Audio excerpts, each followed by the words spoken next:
मैं सोनालिका कुशवाहा रजन्य जी की लिखित कहानी टोपी का वाचन प्रस्तुत करती हूँ। एक थी गौरैया और एक था गबरा, दोनों एक दूसरे के परम संगी। जहाँ जाते जब भी जाते साथ ही जाते, साथ हंसते साथ ही रोते, एक साथ खाते पीते एक साथ सोते। भिनसार होते ही खोते से निकल पड़ते दाना चुगने और झुटपटा होते ही खोते में आ घुसते। थकान मिटाते और सारे दिन के देखे सुने में हिस्सेदारी बटाते। एक शाम गौरैया बोला, आदमी को देखते हो कैसे रंग बिरंगे कपड़े पहने हैं, कितना फबता है उन पर कपड़ा खाक फबता है। गबरा तपाक से बोला, कपड़ा पहन लेने के बाद तो आदमी और बदसूरत लगने लगता है आज लट जीरा चुग गए हों। गौरैया बोल पड़ी, कपड़े पहन लेने के बाद आदमी की कुदरती खूबसूरती ढक जो जाती है। गबरा बोला, अब तू ही सोच, अभी तो तेरी सुघड़ काया का एक एक कटाव मेरे सामने है, रोवे रोवे की रंगत मेरी आंखों में चमक रही है। अब अगर तू मानुस की तरह खुद को सरापा ढक ले तो तेरी सारी खूबसूरती ओझल हो जाएगी कि नहीं। कपड़े केवल अच्छा लगने के लिए नहीं, गौरैया बोली, मौसम की मार से बचने के लिए भी पहनता है आदमी। तू समझती नहीं, गवरा हंसकर बोला, कपड़े पहनकर जाड़ा गर्मी बरसात सहने की उनकी सकत भी आ जाती है और इस कपड़े में बड़ा लफड़ा भी है। कपड़ा पहनने वाले की औकात का पता चल जाता है।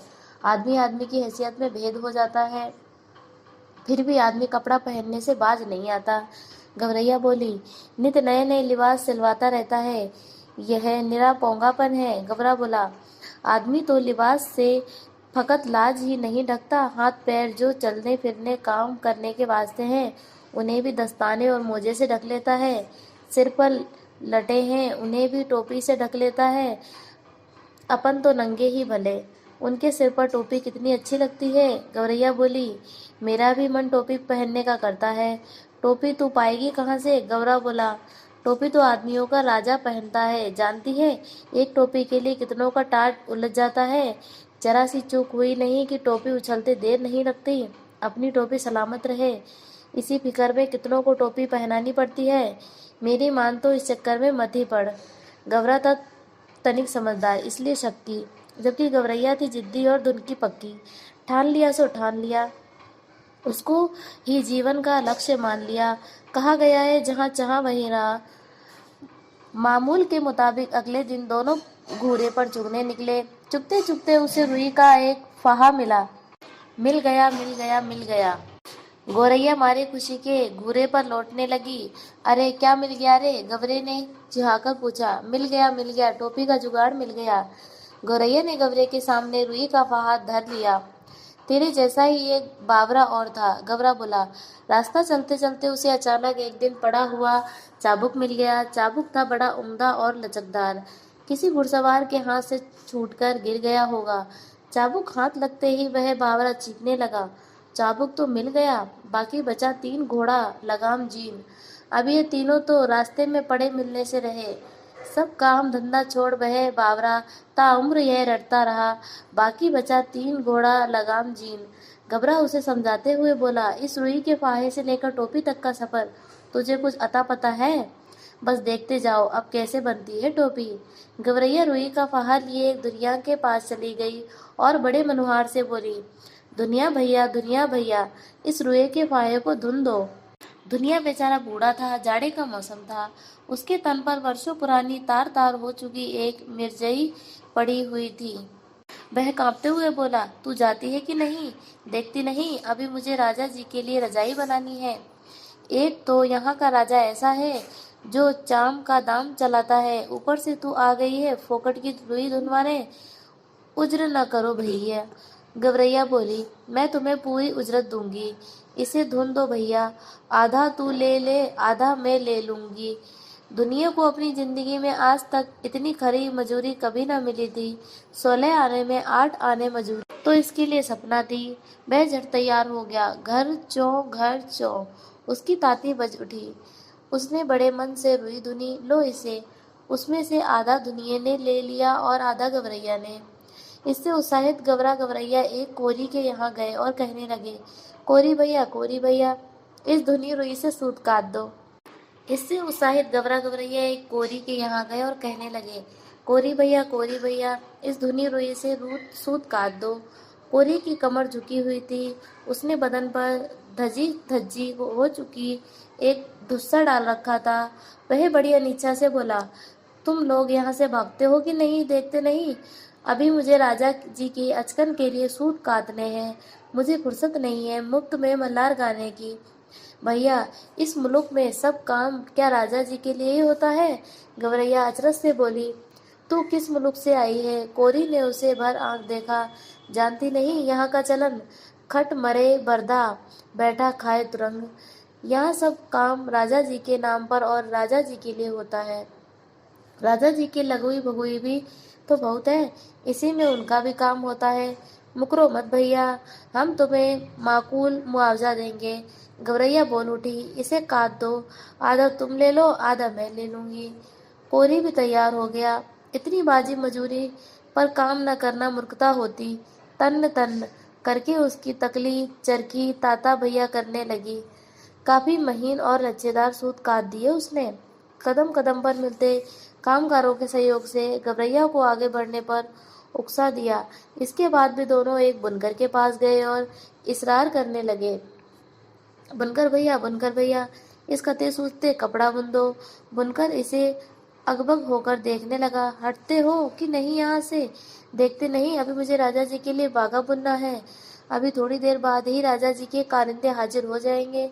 साव करे भाव तो चबाव करे चाकर। इतना कहकर बुनकर अपने काम में मशगूल हो गया। इसे बुन दे भैया, गवरैया ने साहस संजोकर कहा। हम सेत वेद का काम नहीं करवाते, इसे बुन दे और आधा तू ले ले, आधा हम ले लेंगे। बुनकर ने देखा कि सौदा बुरा नहीं है। वह तैयार हो गया।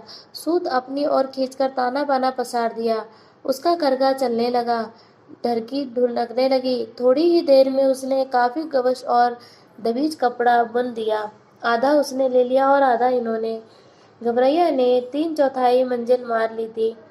कपड़ा लिए दिए वह एक दर्जी के पास जा पहुंची। दर्जी भैया, इसकी टोपी सिल दो। खिसकती हो कि नहीं यहाँ से? दर्जी रोज से बोला। देखते नहीं, राजा जी की 7वीं रानी से 9 बेटियों के बाद 10वां बेटा पैदा हुआ है। अब उस 10 रतन के लिए मुझे ढेरों जब्बे सिलने हैं। दर्जी ने माथे का पसीना पोंछते हुए ठंडी आ भरी, कुछ देना न लेना, भर माथे पसीना। हम तो भैये बेगार में कुछ करवाते नहीं, गवरैया बोली। इस बुने कपड़े की टोपी सिल दे, बल्कि 2 टोपियां सिल दे। एक तू ले ले, एक हम ले लेंगे।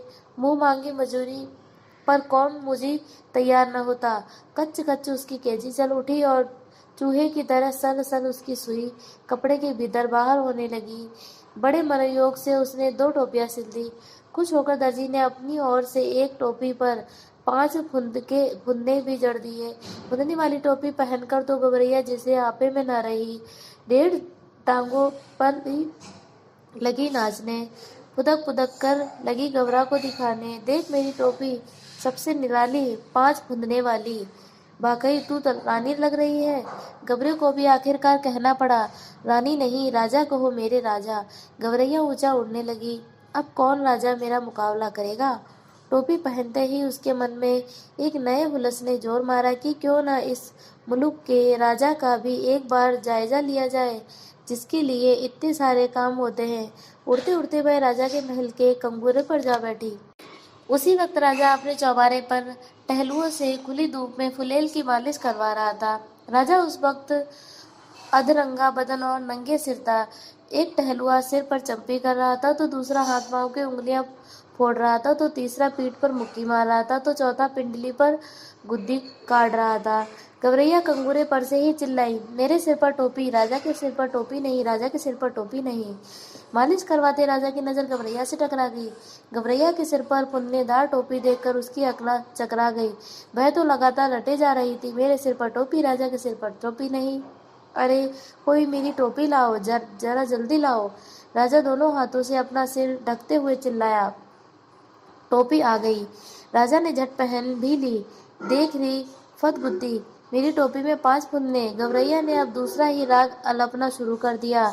राजा की टोपी में एक भी नहीं, मेरी टोपी में 5 फुन्ने, राजा की टोपी में एक भी फुन्ना नहीं। राजा को बेहद हेठी महसूस हुई। इस मुल्क के महाबली राजा के सामने एक चिड़िया की यह मजाल। वह बुरी तरह बिगड़ गया। इस फदगुदी की गर्दन मसल दो, पकने नोच लो। सिपाहियों, देर ना करो। क्षमा करें महाराज, मंत्री ने हाथ जोड़ दिए। मच्छर मारकर हाथ क्यों गंदा करना, अपने आप चली जाएगी। तब राजा सिपाहियों से बोला, यह ऐसे नहीं मानेगी, इसकी टोपी छीन ले आओ, उसे मैं पैरों से ठोकर मारूंगा। एक सिपाही ने गुलेल मारकर गवरैया की टोपी नीचे गिरा दी, तो दूसरे सिपाही ने झट वह टोपी लपक ली और राजा के सामने पेश कर दिया। राजा टोपी को पैरों से मसलने ही जा रहा था कि उसकी खूबसूरती देखकर दंग रह गया। कारीगरी के इस नायाब नमूने को देखकर वह जड़ हो गया। मेरे राज में मेरे सिवा इतनी खूबसूरत टोपी दूसरे के पास कैसे पहुंची? सोचते हुए राजा उसे उलट पुलट कर देखने लगा। इतनी नगीना टोपी इस मुल्क में बनाई किसने? राजा के मन में ख्याल आया। अब तो वह उस हुनरमंद कारीगर की खोज होने लगी। राजा चाहे और पता न चले। गिरते पड़ते दर्जी हाजिर हुआ। दुहाई अन्नदाता, इतनी बढ़िया टोपी तुमने कभी हमारे लिए क्यों नहीं बनाई? मेघों की गड़गड़ाहट की मानिंद राजा की आवाज निकली। दुहाई अन्नदाता, हमें दुहाई नहीं, वजह बताओ। कपड़ा बहुत उम्दा था सरकार, एकदम गफश और दबीज। ऐसा उम्दा कपड़ा किसने बुना? नाग की मानिंद राजा फूंक मारने लगा। गिरते पड़ते बुनकर हाजिर हुआ। माफी बख्शे सरकार, माफी नहीं, वजह बताओ। सूत बड़ा उम्दा था सरकार, एकदम महीन और लच्छेदार। इतना महीन सूत किसने काता? शेर की मानिंद राजा ने दहाड़ मारी। गिरते पड़ते कोरी हाजिर हुआ। जान बख्शे महाराज, जान नहीं, वजह बताओ। रुई बड़ी बेहतरीन थी सरकार, एकदम बादलों की तरह धुनी हुई। इतनी बेहतरीन रुई किसने धुनी? बिजली की तरह राजा की आवाज कड़की। हाँफते छाती पीटते दुनिया हाजिर हुआ। क्षमा अन्नदाता, क्षमा नहीं, वजह बताओ। राजा गुस्से से कांप रहा था। तुम चारों ने मिलकर इस गवरैया का काम किया, हमारे लिए आज तक ऐसा काम क्यों नहीं किया? आपके लिए भी किया है सरकार, दुनिया ने जमीन पर लेटकर कहा। आगे भी आपके लिए करेंगे सरकार। हमारे लिए अब तक जो काम हुआ उसमें इतनी नफासत क्यों नहीं थी? अभय दान दे तो बोलूं सरकार। दुनिया बोला, चलो दिया। राजा बोले, अब बताओ महाराज। इस गवरैया ने जो भी काम करवाया उसमें आधा हिस्सा दे देती थी।